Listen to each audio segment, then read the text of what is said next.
Ok, espero que así sea. Muy buenas noches, compañeros.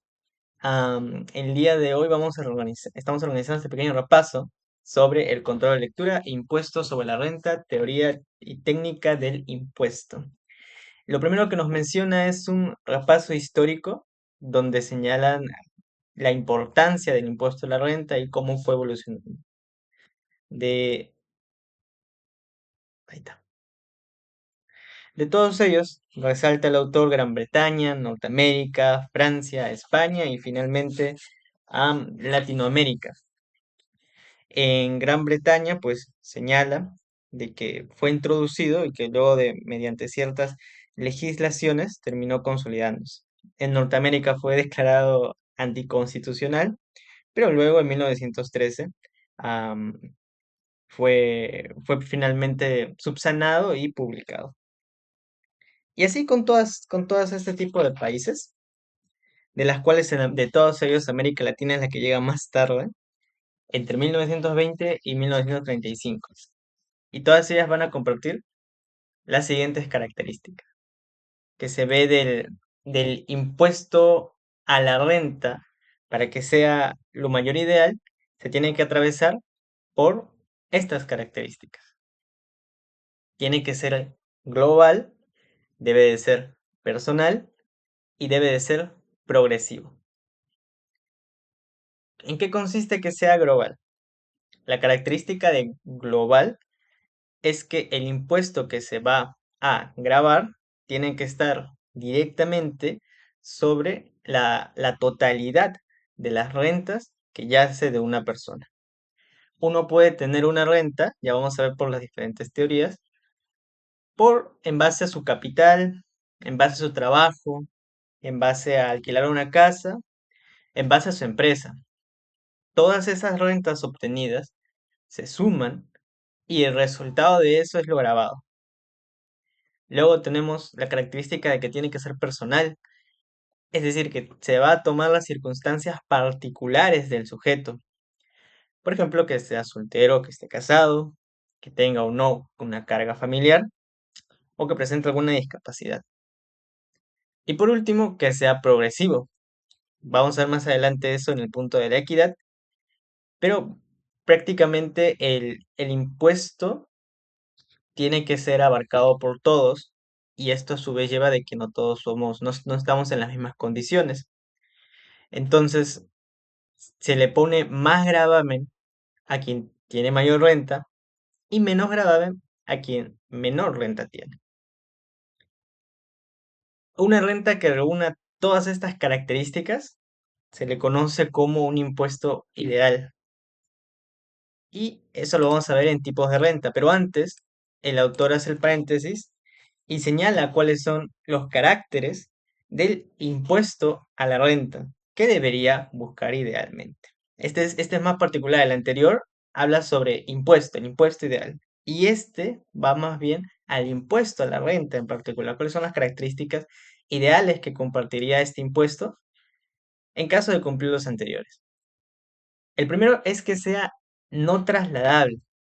Es decir, que, el, que la persona que realice la acción, el hecho impunible, es quien tiene que pagar. Aquí, como señala el autor, ¿no? Las condiciones de jure y de facto recaen sobre el mismo contribuyente, porque esa es la idea principal. Ya vemos otros tipos de impuestos donde se hace la distinción entre un contribuyente y un responsable. Contribuyente quien realiza el hecho imponible y responsable quien finalmente paga. Para que un impuesto a la renta sea el ideal, estas dos condiciones tienen que recaer sobre la misma persona en todos los casos en los cuales se produzca la renta. Asimismo, el autor señala de que esta posición tiene algunas complicaciones, sobre todo en el ámbito de las empresas. Yo imagino que la renta que generen los trabajadores, finalmente el empresario es el que tiene que ser responsable, entonces no aplica tanto este criterio de no trasladable. Pero para los efectos del manual y para los efectos de la clase, se asume que es impuesto a la renta, es un impuesto no trasladable y con contadas excepciones.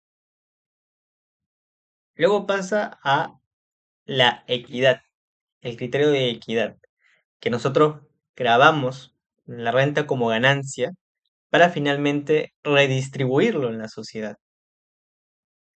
Y, y esa ganancia, ese aporte que podemos dar, viene representado por el principio de capacidad contributiva. Y este tiene tres índices: la renta, el capital y el consumo o ahorro. Y esta renta es lo que venimos a examinar en la clase.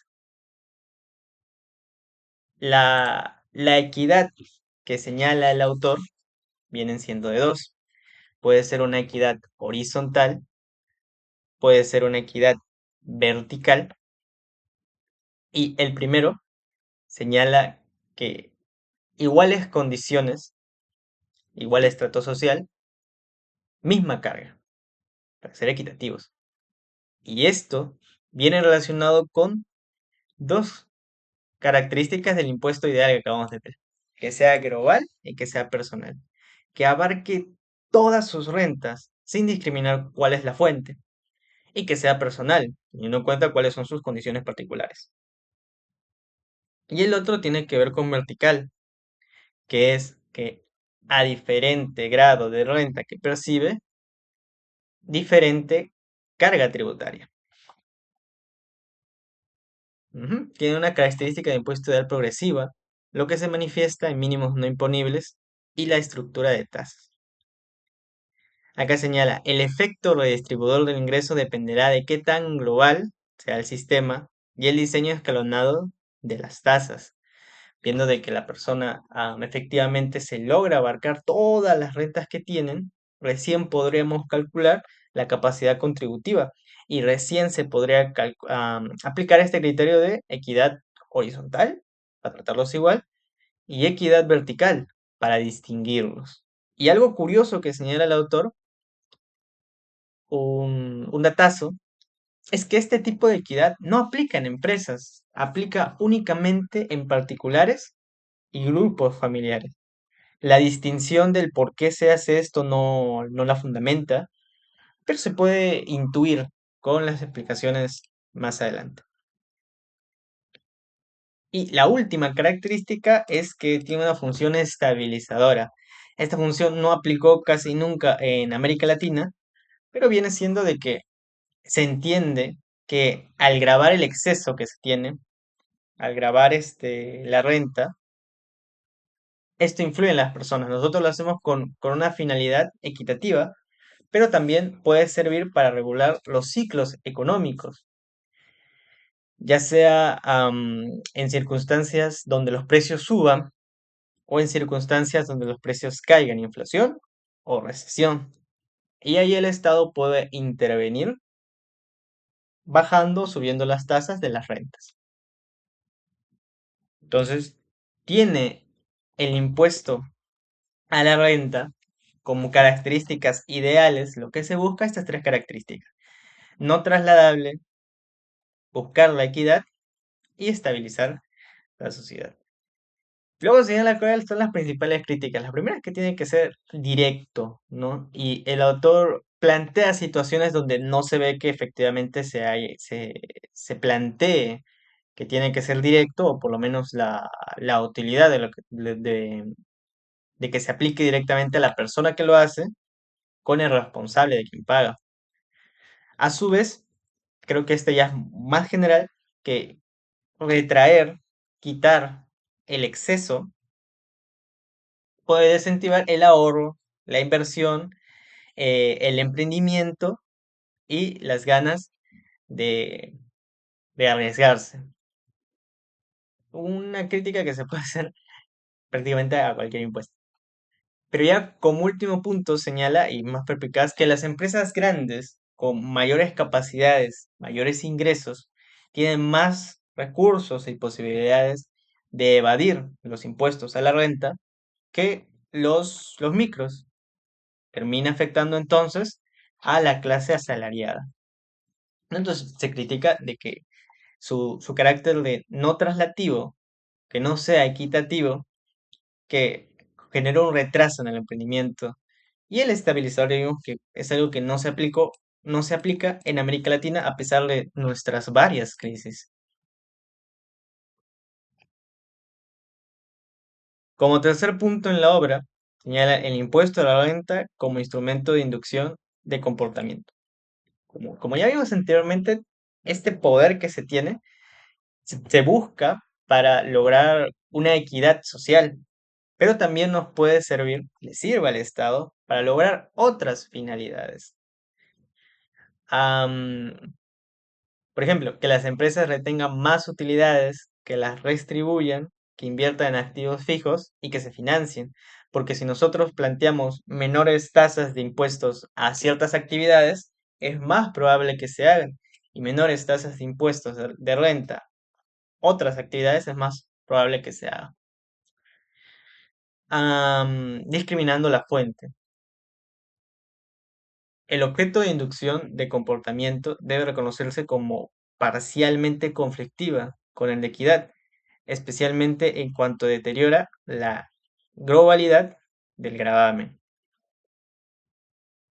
La globalidad, como ya se explicó, consiste en ver a la renta como uno. Y para ver a la renta como uno, tenemos que sacar las rentas de una persona. Puede que tenga su inversión en el banco, puede que tenga este, su trabajo, tenga su empresa, y todas esas rentas se suman y se tiene como uno. Cuando el Estado influye y baja las fuentes quiere decir, baja las tasas en algunas fuentes, no se permite calcular a ciencia cierta cuál es la globalidad que finalmente resulta. Claro, dan distintas y se discrimina el tipo de renta que se obtiene. Principales tipos de imposición a la renta, ya. Aquí hay de dos. Está la primera, la que sigue la estructura ideal que venimos viendo, y la segunda que no la hace tanto. El primero sigue las reglas anteriores. Global, abarco todas las rentas sin discriminar a ninguna. La segunda es el personal, ¿no? Tomamos en cuenta las circunstancias particulares para subsanar esto de lograr esta capacidad contributiva, lograr la equidad. No le vamos a quitar tanto a alguien que tenga sus cargas personales y finalmente que sea progresiva. Y todo ello se logra teniendo en cuenta las características anteriores, que el impuesto sea ideal. Y por otro lado tenemos el impuesto cedular o analítico. Aquí la renta no se ve como una unidad, sino se toma por separado. Una persona puede obtener rentas de distintos medios, por su capital, por su trabajo, por su empresa, y cada una va a tener un tratamiento particular. Entonces se distingue el origen, no hay globalidad. Características. Estructuras con tasas proporcionales. La tasa para renta que provenga del trabajo serán menores que las tasas que provengan de capitales. Me parece un criterio justo. Segundo, independencia del resultado de la célula. No se produce la compensación entre resultados positivos y negativos, cosa que sí tiene el global, que al sumar las rentas puede haber resultados negativos. am, y finalmente sale el resultado, en este caso no. Se trata de manera individual. Tuviste un resultado positivo aquí y en el otro perdiste plata, pues igual pagas acá. En cambio, en el global se sumarían y daría otro resultado. Sus ventajas, señala el autor, que son más sencillos de implementarlos como técnica tributaria. Creo que a eso lo vamos a ver más adelante, vamos a profundizar en eso más adelante, pero es que el Estado tiene que aplicar cierto criterio para captar las rentas y al tratarlos como fuentes distintas, uno es más fácil de aplicar sin perjudicar a otro tipo de renta, por ejemplo. Y también, según el autor, causa más fácilmente adaptabilidad, ya que la proporcionalidad de la tasa puede ser innecesaria en la reliquidación final, porque en la global se suma todo y se calcula. Sería como, bueno, primero se suma todo, se ve lo personal y luego se aplica la tasa. Ya se hace este cálculo dos veces. En cambio aquí se hace una sola vez por fuente. Sus principales críticas son de que no, en sí no cumplirían con los criterios anteriormente mencionados del impuesto ideal. Se repite, global, personal y progresiva. No los cumple a cabalidad, no es que no los cumpla completamente, pero se ve perjudicada en cada una de sus partes. Y como consecuencia de que no cumple con estos criterios ideales, no se llega a alcanzar una redistribución tampoco, que es lo que buscamos en un principio, ¿no? Lo equitativo. Finalmente, el autor concluye de que prácticamente en 99% de los estados son mixtos. Aplican criterios, aspiran a ser global o sintético, pero también van a lo cedular o analítico. Am, por ejemplo, ser global, pero discriminar entre fuentes como el trabajo o la empresa. Tener diversidad de cédulas, pero luego del cálculo aplicar reducciones por personalidad.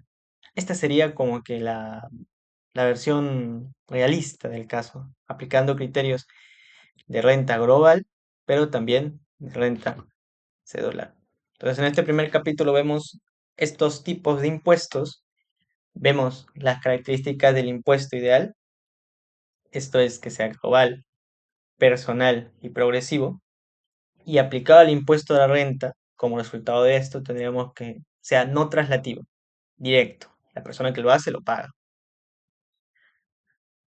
Que sea equitativo, la función que habíamos visto entendida como horizontal y vertical. Y por último, que busque estabilizar la función más olvidada del impuesto a la renta, que no se aplicó en Latinoamérica, que sirve para el Estado accionar ante casos de inflación y deflación.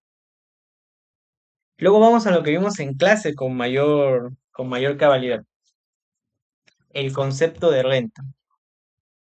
La renta se puede entender desde tres aspectos: económico, financiero y técnica tributaria. Previa a dar los conceptos que se van a mencionar, ¿no? Tendríamos que hallar uno que confluyan estos tres aspectos. Económico, pues, porque abarca bienes y servicios. Financiero, porque el impuesto es el principal instrumento del Estado para recaudar sus fondos. Y como vimos anteriormente, esta capacidad contributiva de la cual puede rascar, el más grande es la renta. De allí su importancia financiera. Y el técnico tributario tiene que ver con que nosotros acordamos grabar la renta. La pregunta es, ¿qué es renta? Yo durante lo largo de esta reunión he dicho la renta es ganancia. Ya. Eso está muy relacionado con renta producto. Pero, ¿qué tan relacionado está con la teoría de consumo más incremento patrimonial? Tienen otra definición, otro concepto de renta. Y el flujo de riqueza tiene otro concepto de renta. Y la renta producto tiene otro concepto más chiquito, más chiquito. Entonces el Estado necesita de estas teorías, necesita de la dogmática para poder aplicar, justificar, delimitar qué es renta para aplicarlo a donde corresponda. No le puedo llamar impuesto a la renta y resulta que en base a qué esto es renta, ¿no? Y aquí está. Mientras las nuevas teorías más abarcan, mayor recaudan, pero crean mayor dificultad en delimitar y determinar los gravamen. El concepto de renta tiene un concepto clásico, intuitivo que nosotros tenemos. Es la ganancia. Vamos a verlo más adelante con profundidad. Pero este concepto es chiquito. Es grande, pero es chiquito a comparación del siguiente concepto, el cual es flujo de riqueza, entendido como transacciones a uno. Y dentro de esas transacciones están las ganancias que vienen de terceros. Es más grande.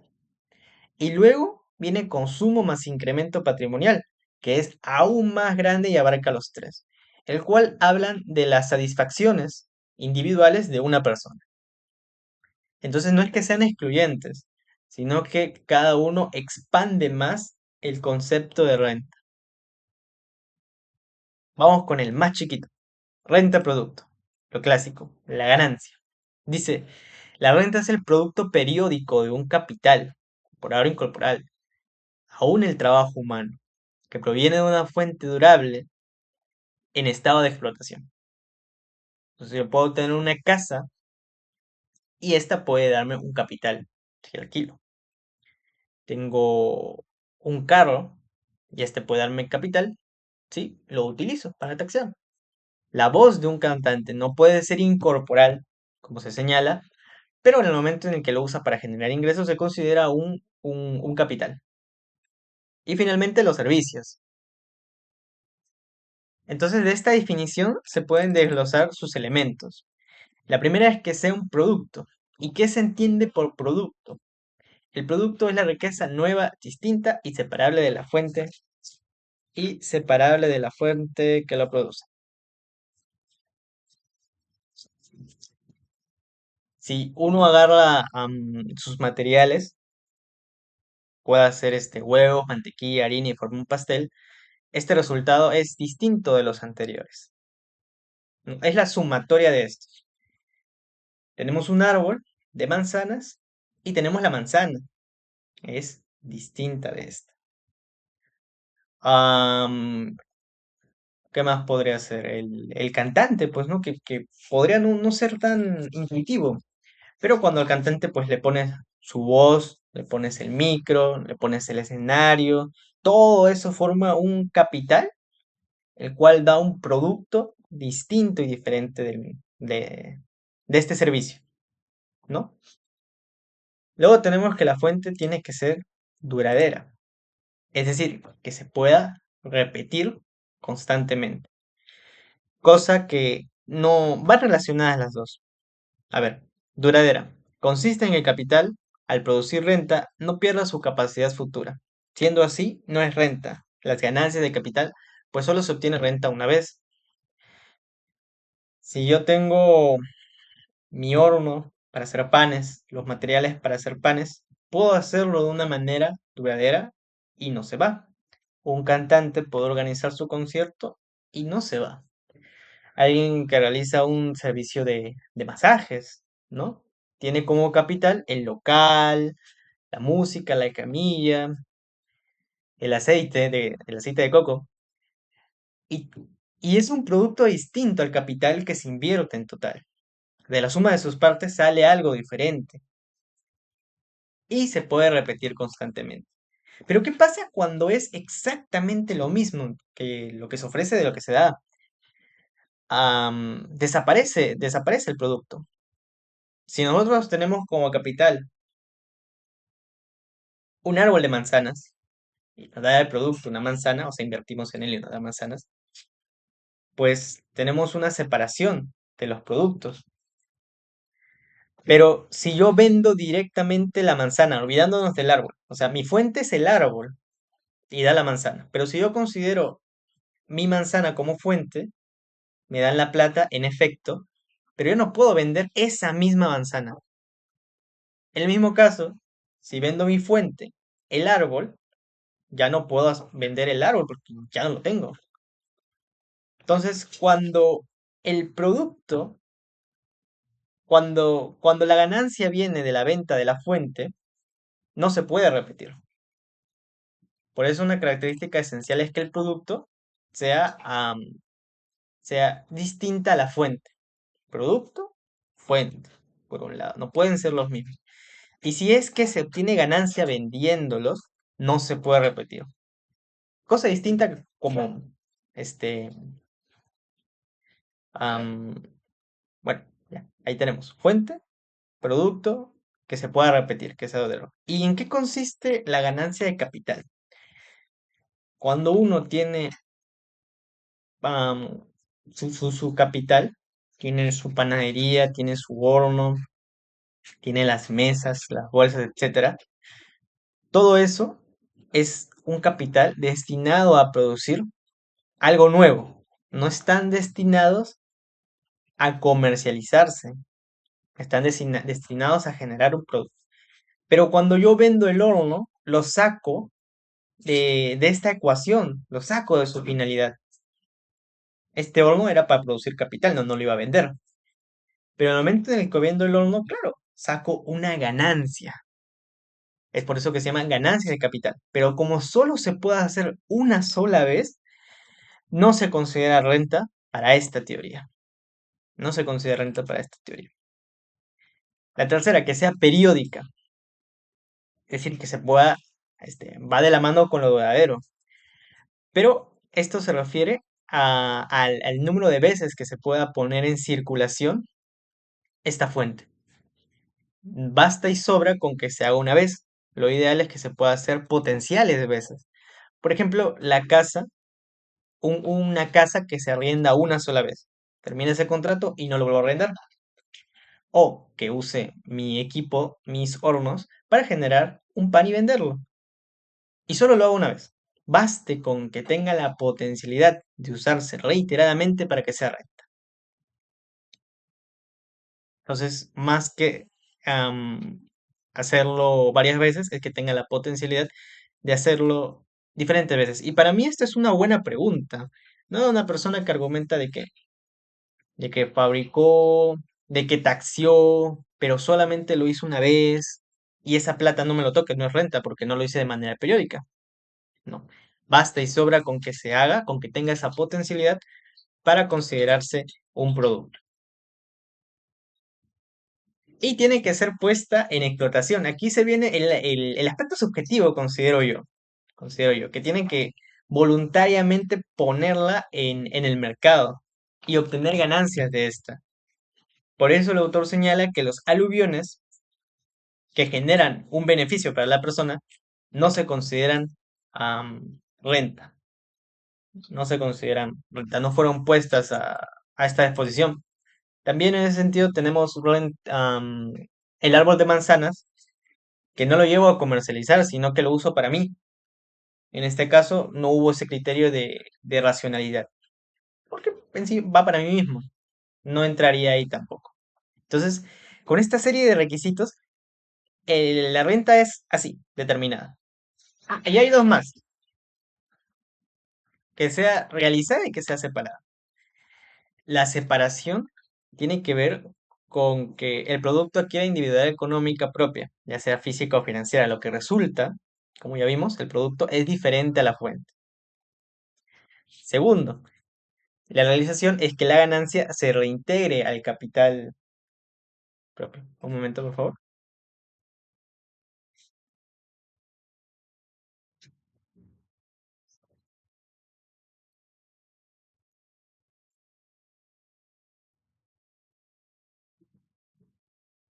Y que sea neta. Significa que tiene que haber un exceso, tiene que haber un resultado positivo, si no, no se graba. Cosa que, aunque no lo crean, es considerado posteriormente. Imagínense, ¿no? O sea, comencé con 100 unidades, terminé con 60 unidades, e igual me cobran renta. Así que esa vamos a hacer más adelante, pero van a ver que estos criterios, que abarcan muchas cosas, se quedan chicas a comparación de las posteriores. Y a su vez, como se habrán podido dar cuenta, estas cuatro, o bueno, todas las características van de la mano. Tiene que ser un producto fuente distinta de la, que voy a decir, el resultado tiene que ser distinto a la fuente.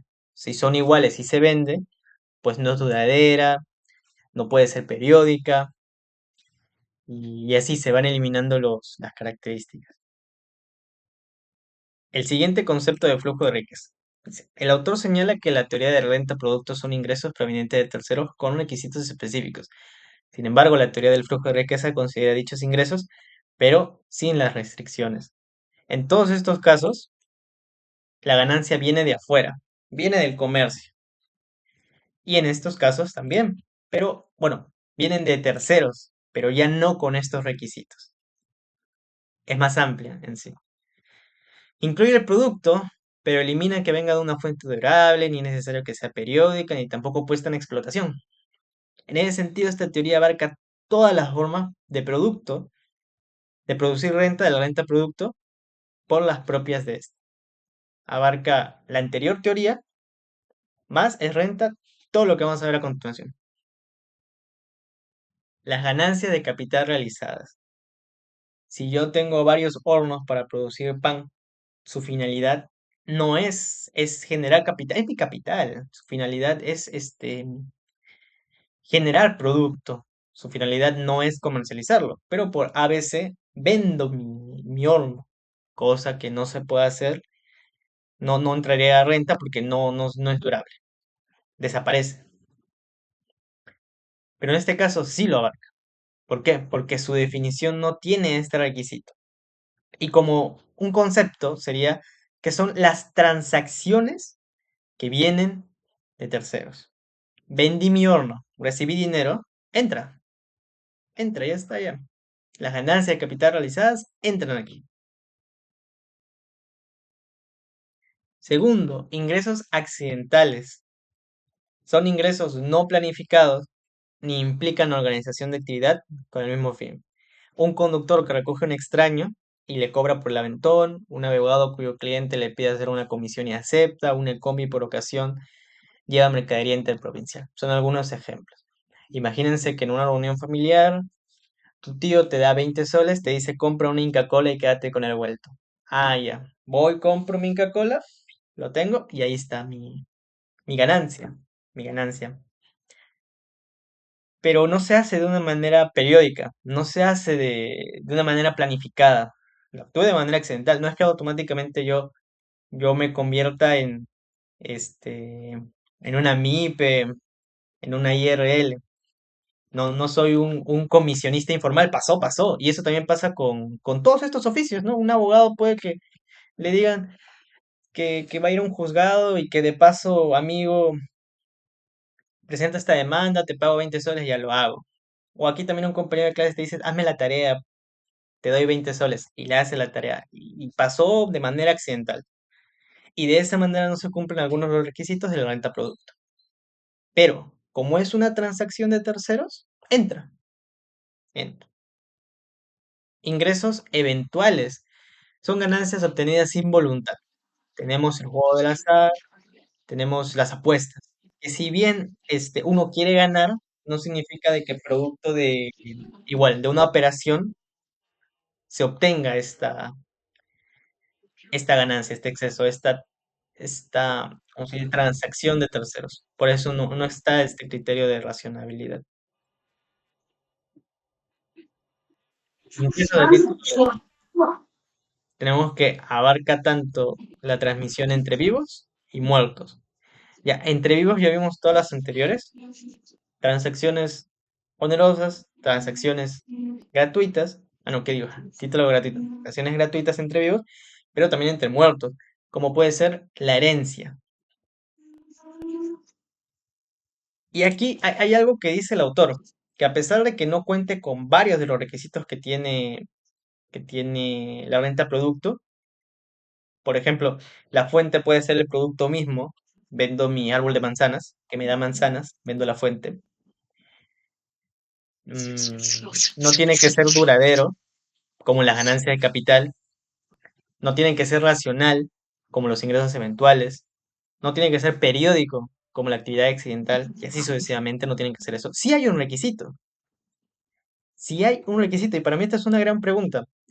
¿Cuál es el requisito implícito que tiene el flujo de riqueza? En la renta producto son recontra, claro, si y lo plantean y lo señalan, son estos 6 o son estos 4, argumenta. Y en el flujo de riqueza eliminas todos estos requisitos, pero aún hay un requisito. Deben provenir de un tercero, deben provenir del comercio. Bueno, del comercio no, porque ya vimos de que hay herencia, ya no entra el comercio, pero vienen de terceros, vienen de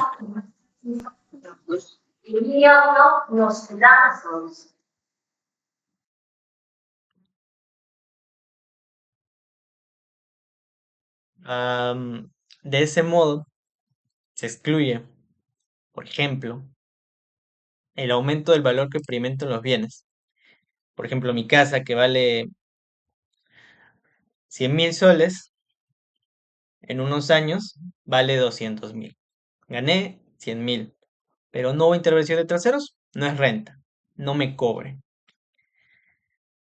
Am,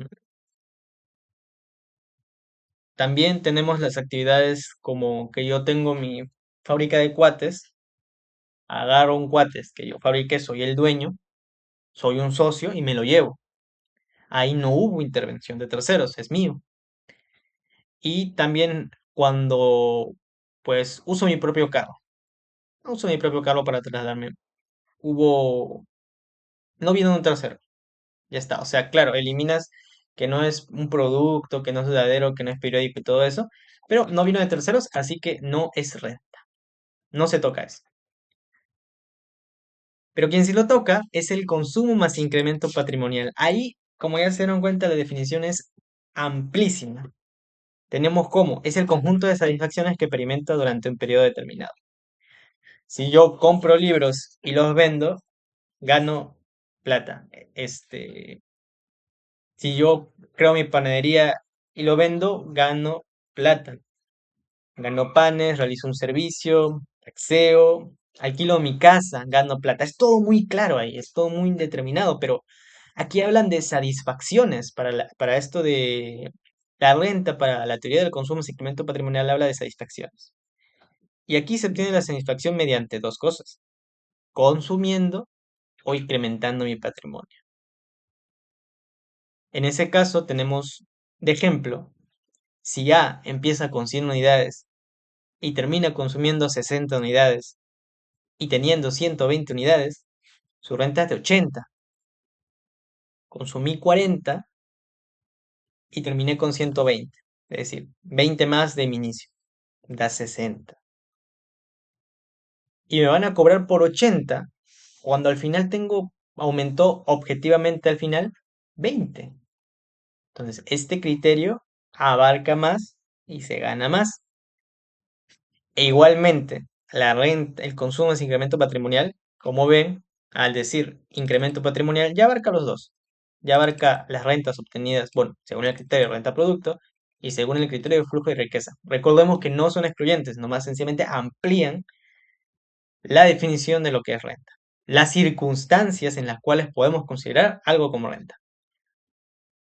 Entonces se dice que mide las variaciones, ya sea positivas o negativas, de una persona. Por un lado tenemos las variaciones patrimoniales.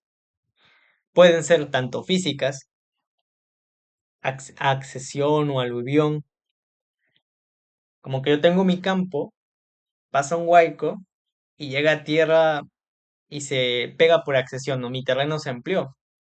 Tuviste una satisfacción. No intervino un tercero. No hubo una periodicidad ni durabilidad, pero tu patrimonio aumentó, así que te vamos a cobrar. O también el tipo económico que abarca las donaciones, que ya lo vimos anteriormente. No es necesario que la ganancia se haya realizado, es decir, puesta al mercado. Como vimos anteriormente, si tengo mi horno y la vendo, tengo ganancia. Pero si tengo mi horno allí, solito, y vale 100 soles, y en un futuro vale 150 soles, también hubo ganancia, aunque no lo haya vendido. Entonces, incrementó mi patrimonio. E igual, te van a cobrar. El autor precisa que hay dos formas de incrementar nuestro patrimonio. Por terceros, ya vimos allí, ¿no?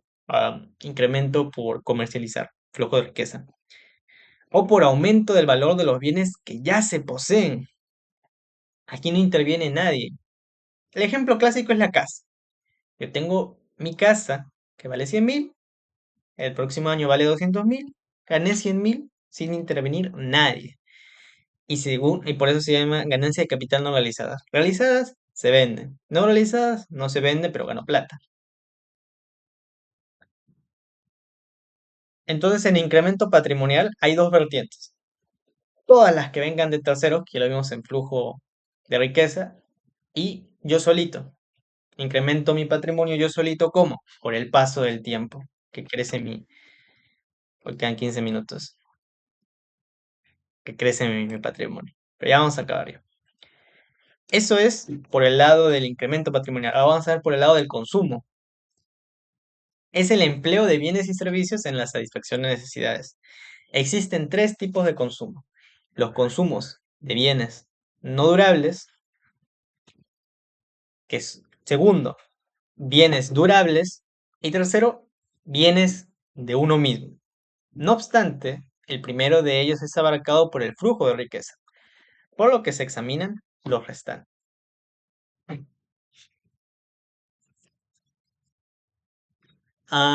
Consumo, mira, porque aquí tenemos bienes de uno mismo, bienes no durables y bienes durables, ¿no? Entonces, yo consumo un bien de un tercero, compro mi arroz, me lo como, ya. Renta producto, flujo de riqueza. Pero cuando yo compro algo, de nuevo la casa, no se consume al momento. Y pueden pasar 1, 2, 3 años y queda ahí. Y también tenemos bienes de uno mismo, ¿no? Igualmente, yo lo tengo, lo mantengo y genero una renta. Vamos a ver de qué manera. El uso de bienes de consumo durable. Aquí la renta, al no relacionarse con terceros, no se llama renta ganada, sino renta imputada, porque es de uno, también llamada renta de goce, renta de disfrute, renta psíquica. De- sí. Dígame, compañero Felices.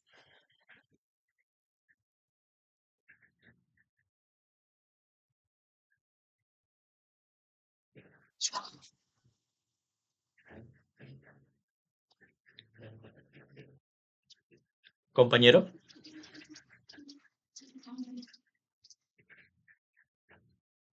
Bueno, ya. Se analiza esto, no, no se preocupe. Se analiza el uso de bienes durables en sus tres vertientes. Si mi casa la alquilo, es renta producto. Mi casa la alquilo es renta producto. Si mi casa la vendo, es flujo de riqueza. Si mi casa la uso, am, ahorro. Ok, de nuevo, no. Si mi casa la alquilo, es renta producto. La vendo, se puede repetir racionalmente. Si la vendo no se puede repetir, no es periódica. Ahí entraría al flujo de riqueza. Pero en el momento en la que la uso, ¿dónde está mi ganancia? Yo estoy usando mi casa. ¿Dónde está mi plata, no? Y aquí vienen dos fundamentos. El primero es que si yo tengo la plata para comprar el bien inmueble que me costó, pucha, 100.000 soles, esa plata pudo haber sido utilizada para otros bienes, bienes que generan renta, para otro tipo de inversiones, ¿no? Entonces, el pago que se hace de 100.000 soles no se considera único, sino que se considera a lo largo del tiempo. Entonces, cuando yo uso mi propia casa, que la compré, me estoy ahorrando, eh, eh, o mejor dicho, no estoy accediendo a otras rentas que sí se pueden haber obtenido. Porque la persona, o sea, aparte de pagar mi casa, tengo que pagar por su durabilidad. Así se considera, ¿no? Y la segunda, si lo recibí a título oneroso, falleció un familiar, lo heredo, pues me estoy ahorrando plata. Plata que igualmente iba a ser destinada al consumo de otros bienes. Entonces no solamente me van a cobrar por el consumo de otros bienes, sino de que al recibirlo de título oneroso, incrementa tu patrimonio y a la vez ahorras en consumo. Entonces, esos serían los fundamentos para entenderse por qué me cobran por usar algo que ya compré o algo que recibí gratis y de manera durable, mi caso. Dificultad. Por un lado, para el Estado es difícil esta teoría, ya que tienes que calcular el valor pecuniario del bien. Y por otro lado, resulta difícil para el contribuyente porque, o sea, me ahorro, pero no genero una ganancia líquida con la cual pagar. Tengo mi casa y el Estado me dice, ya, mira, te estás ahorrando. Otras personas tienen que pagar alquiler, pero tú, como compraste tu casa y lo estás usando, ahorras. Entonces, tienes que pagarme. El contribuyente dice, ya está bien, pero no tengo plata, ¿no? O sea, ahorro, pero efectivamente, ¿de dónde sale mi plata? Entonces presenta dificultad tanto para el Estado como para el contribuyente. Su objeto por excelencia es la casa habitación, cosa que recién capto de que por qué pasamos de impuesto a la renta a examinar la casa habitación. Este es el punto, este es el nexo entre estos dos grandes temas y que seguramente será materia de evaluación para los próximos controles. El tema de la casa habitación es por excelencia. En algunos países no graban todas ellas, sino únicamente las que no se usen para vivienda permanente. Por ejemplo, las casas de verano o las casas que se ceden de manera gratuita. Bienes y servicios producidos por la misma persona. Pues, se aplica el mismo razonamiento. Claro, el consumo o obsequio de alimentos producidos por un agricultor, los retiros de mercancía de los dueños, el aprovechamiento de una huerta familiar, las tareas domésticas o hasta afeitarse a sí mismo. Se considera de que si yo chapo uno de mis productos, un cuates, soy el dueño de cuates, chapo un cuates y te lo regalo, no he generado una renta, pero he generado un consumo. ¿Ya? Y, y se intuye que, que la renta ganada yo la estoy pagando. O sea, que en lugar de yo regalártelo, yo estoy pagando por mi propio cuates y te lo estoy dando. Entonces tengo la obligación de dar renta. Por lo menos en base a esta teoría, se subsanan y se ahorran muchas molestias, ¿no? Uno puede decir, oye, yo no le vendí a mi familiar este carro, yo lo doné, no pago renta, o a mis amigos. Y por debajo de la mesa está su plata, pero y ahí evadí mis impuestos. Pero en base a esta teoría se ahorra eso. Bueno, amigo, lo regalaste, bacán. Supongo que tendrás la plata como para regalar eso, porque si no tienes plata, pues regalar no puedes. Entonces, si tienes la plata para regalar, tienes la plata para pagar la renta ficticia, vamos a ponerla. La renta obtenida, que realmente no obtuvo renta, sino que lo regaló, pero tienes para regalar, tienes para pagar el exceso. Sin embargo, su ámbito de aplicación legislativo generalmente se limita a los dos primeros ejemplos, ya que puede llegar a causar problemas. Porque este mismo criterio de regalar cosas o de ahorrarlas se puede aplicar para limpiar la casa, ¿no? En lugar de que yo le pague a alguien, yo ahorro esa plata y no va dirigido a la renta, es decir, a pagar a alguien que lo haga. Entonces, eso sería renta según la renta producto. Y llevando el límite, si yo me afeito solo, estoy ahorrando la afeitada que me lo haga el barbero. Entonces, ahí hay renta, hay una ganancia por mi ahorro. Entonces se debería de cobrar. Pero el legislador se limita a estos dos puntos. Cuando se regalan dueños cosas propias, vamos a decir para evitar que van impuestos, o también cuando se regalan cosas o cuando se usan las cosas propias de manera durable, es decir, la casa. Muy interesante, abarca un montón de cosas, pero muy difícil, mejor dicho, de explicar correctamente. Entonces tenemos estos tres enfoques. La renta producto va destinada a la producción de los bienes. Objeto es el objeto, es el producto, es la cosa diferente a la fuente, que genera un resultado positivo. Lo segundo es el tránsito patrimonial desde terceros.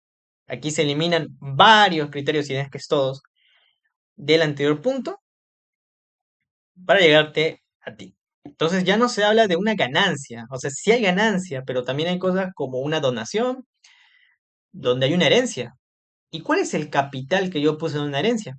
Pues nada, pero llegó a ti, entonces pagas. Y luego tenemos el consumo más incremento patrimonial, el cual se centra ya en el individuo mismo. Creo que por el ejemplo de este ejemplo, de que si empiezo con 100 unidades, me como los 60 y termino con 120, es porque mi renta total es de 80. Tengo la facultad como individuo de consumir mis propias cosas. No necesidad de venderlas. Tengo tantas que me las consumo yo. Y a ese se le cobra, el individuo. Y por último, ya cerrando porque igual no hay tiempo, vemos que la renta producto pone muchos énfasis en sus requisitos. Como vemos, muchos énfasis en sus requisitos. El flujo de riqueza elimina esos requisitos y hemos visto prácticamente puros ejemplos. Claro, ¿no? Que abarca ingreso accidental, ingreso eventual. Vimos ejemplos. Pero un guarda uno. que es de que la plata tiene que venir al tercero. E igualmente, el consumo más incremento patrimonial elimina el requisito de que venda de terceros, pero añade uno indispensable. La teoría del consumo más incremento patrimonial tiene un requisito indispensable, el cual es el tiempo. El tiempo que una persona. La renta es el conjunto de satisfacciones que experimenta durante un tiempo determinado. Si no se determina desde qué año hasta qué año se abarca, no se puede calcular esta renta. A diferencia de los anteriores, que son inmediatos, instantáneos, que se puede hacer uno el 2001 y luego volver a taxear el 2010 y luego el 2020 se toman de manera individual. En este caso, aún existen requisitos, aunque sean amplísimos. En el caso del consumo más incremento patrimonial, es el tiempo. Ya. Listo, compañeros. Eso sería todo. Eso sería todo por el momento. Si tienen alguna duda, pueden hacerla al interno o en el mismo grupo para consultarlos entre todos. Con esto ya se está tomando las partes de lecturas correspondientes, como también los abarcados durante el periodo de clase. Y bueno, eso sería todo, compañeros. Muchas gracias.